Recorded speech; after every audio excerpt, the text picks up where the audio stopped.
Orações subordinadas adjetivas. Perceba nessa imagem que uma pessoa depende da outra para fazer a força da gangorra. Acontece a mesma coisa com as orações subordinadas, pois exercem dependência uma da outra. As subordinadas exercem uma função sintática em relação à oração principal. É formada por duas ou mais orações.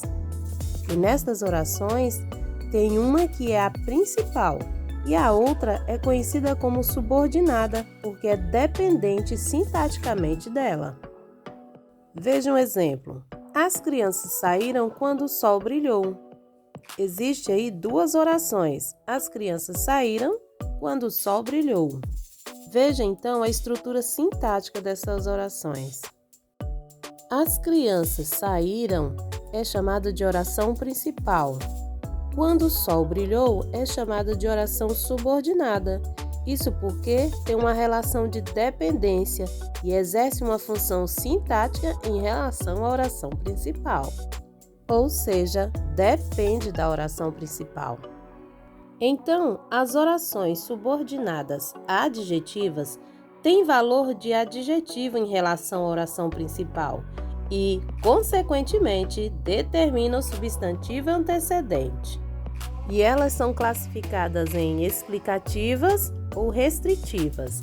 As explicativas possuem vírgula, possuem um caráter semântico generalizador, se assemelham a um aposto explicativo e podem ser removidas sem grandes problemas semânticos. Deste modo, as explicativas acrescentam uma qualidade acessória ao antecedente e são separadas da oração principal por vírgula.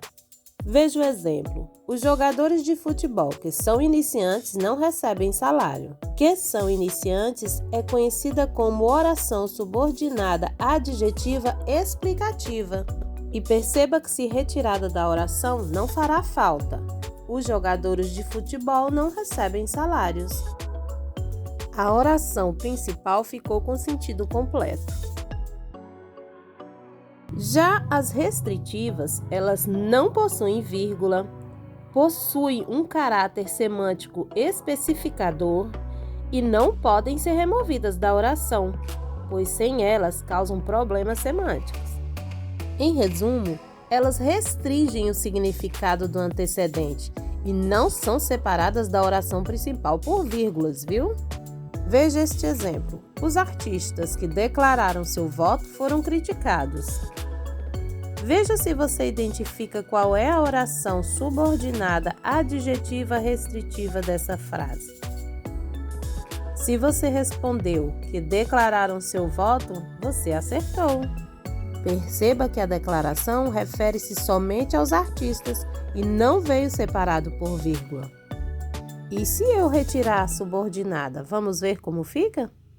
Os artistas foram criticados. Mas quais são essas críticas? Logo vem essa pergunta, não é? E a resposta vocês já sabem, somente os que declararam seu voto. Espero que tenham compreendido. Beijos e até a próxima!